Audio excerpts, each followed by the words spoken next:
Rahul Gandhi Mamata బెనర్జీకి shock పెట్టబోతున్నాడు. Mamata Banerjee వాస్తవంగా రాహుల్ని ప్రధాన అభ్యర్థిగా కానీయకుండా క్రిందటిసారి ఆపింది. అందుకే 99 సీట్ల దగ్గర ఆగిపోయానని రాహుల్ గాంధీకి ఒక కోపం ఉంది. దాంతోపాటుగా ఐఎన్డీఏ కూటమిని కాంగ్రెస్ గుప్పెట్లో అంటే రాహుల్ గుప్పెట్లో ఉంచాలన్నటువంటి ప్రయత్నాన్ని మమత అడ్డుకుంటోంది. అటు అఖిలేష్ కూడా మమతను అడ్డం పెట్టుకుని రాహుల్కి ఎదురు తిరుగుతున్నాడు.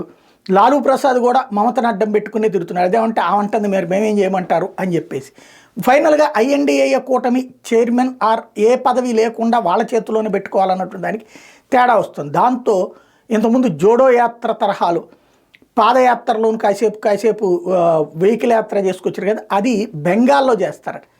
అంటే ఐఎన్డీఏ కూటమి భాగస్వామ్య పక్షమైనటువంటి మమతా బెనర్జీకి వ్యతిరేకంగా అదే బెంగాల్లో ఆయన ర్యాలీ చేస్తారట. అంటే మమతా బెనర్జీని బయటికి పొమ్మని చెప్పినట్టే, అంటే ఐఎన్డీఏ కూటమిలో చిచ్చు రేగినట్టే. ఓ రకంగా భారతీయ జనతా పార్టీ కూడా ఇదే కోరుకుంటుంది.